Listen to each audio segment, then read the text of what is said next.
ఎడారిలో జలధారలు. రచన doctor K. Job Sudarshan. అతడు లోయలోనున్న గొంజి చెట్లలో నిలబడి ఉండగా. జకర్యా 1:8. లోయ అంటే పల్లపు ప్రాంతం, లోతు, కిందికి దిగవలసిన ప్రదేశం. అంతా నీడ, చెమ్మ. అవును, లోయ అనుభవాలు జీవితంలో తరచుగా వస్తుంటాయి. కృంగుదల, దిగులు, మసకబారిన ఆశలు, సూర్యరశ్మి కాంతి ప్రసరణ, తాజా పవనాలు సోకవు.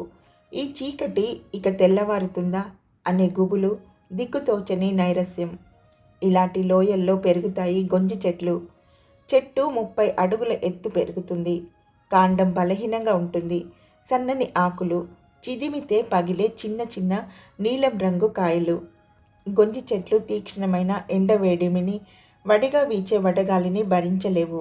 మసకగా, తడిగా ఉండే లోయ ప్రదేశాలలోనే పెరుగుతాయి. నీవు ఇలాంటి దానివే గదా. లోయలోనున్న గొంజి చెట్ల మధ్యలో నిలబడి ఉన్నవాడు ఎర్రని గుర్రం ఎక్కి ఉన్న యెహోవా దూత.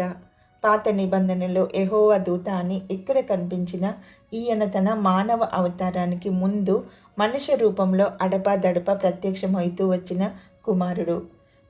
పవిత్ర త్రిత్వంలోని 2వ వ్యక్తి క్రీస్తు. మనం గొంజి చెట్ల వంటి వారం.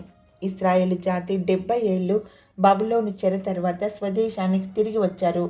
ఇశ్రాయేలు జాతిని గొంజి చెట్లతో ఇక్కడ పోలుస్తున్నారు. టీవీగా, అలంకారంగా, నిట్టారుగా నిలబడి ఉన్న దేవదారు, సింధూర వృక్షాలతో వారిని పోల్చలేము. బంగారు వర్ణము, మధుర ఫలాల గుత్తులుగా విరగకాసిన మామిడి చెట్టుతో పోల్చలేము. వడగాలికి, ఎండవేడిమికి విలవిలలాడిపోయే గొంజి చెట్లు దేవుని పిల్లలు. మనమే.